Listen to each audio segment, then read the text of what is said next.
సముద్రం భూమి మీదే ఉంటే హిరణ్యాక్షుడు భూమిని తీసుకుని మళ్ళీ సముద్రంలో పడేయటం ఏంటి? ఈ డౌట్ మీలో చాలా మందికి వచ్చే ఉంటుంది కదా. ఇవాళ దాని సమాధానం చూద్దాం. ఈ బ్రహ్మాండంలో మొత్తం 14 లోకాలు ఉంటాయి.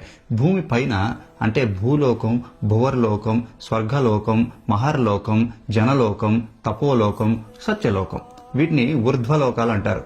అలాగే భూమి కింద ఇంకో 7 లోకాలు ఉంటాయి. అవేంటో చెప్పగలవా? అతల, వితల, సుతల, తలాతల, మహాతల, రసాతల, పాతాల. ఇవి భూమి కింద ఉండే 7 లోకాలు. ఇక్కడ హిరణ్యాక్షుడు భూమిని తన కక్ష నుంచి తప్పించి సముద్రంలోకి తోసేశాడు అంటే దాని అర్థం భూమి మీద ఉన్న సముద్రం అని కాదండి. పాతాళ లోకం కూడా కింద ఉండే ఒక అనంతమైన సముద్రంలో ముంచేశాడని అర్థం. దానిని మనం గర్భోదక సముద్రం అని పిలుస్తాం. ఈ గర్భోదక సముద్రంలోనే శ్రీ మహావిష్ణువు గర్భోదక సాయి విష్ణువుగా ఆదిశేషుపై పవలించి ఉంటారు. అలా శయనించి ఉన్న శ్రీ మహావిష్ణువు యొక్క నాభి నుంచి ఒక కమలం ఉద్భవిస్తుంది.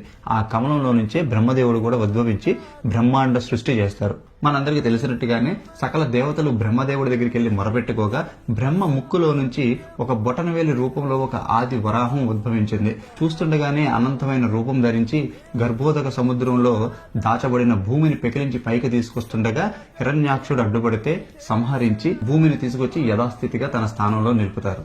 గర్భోదక సముద్రం అంటే గుర్తొచ్చింది. మరి కారణోదక సముద్రం అంటే ఏంటి? అక్కడుండే విష్ణు ఎవరు? గర్భోదక సముద్రం, కారణోదక సముద్రం, క్షీరసాగరం, ఈ మూడిటి యొక్క తేడాలు, శ్రీ మహావిష్ణువు ఈ 3 సముద్రాల్లో ఎలా ఉంటారన్నది నేను నెక్స్ట్ వీడియోలో చెప్తాను. ఇప్పుడు మీకు ఒక ప్రశ్న. హిరణ్యాక్షుడు, హిరణ్యకశ్యపుడు ఇద్దరు అన్నదమ్ములని మనకు తెలుసు. వారి తండ్రి పేరేంటి? తెలిస్తే కమెంట్స్ లో చెప్పండి. ఓం నమో భగవతే వాసుదేవాయ.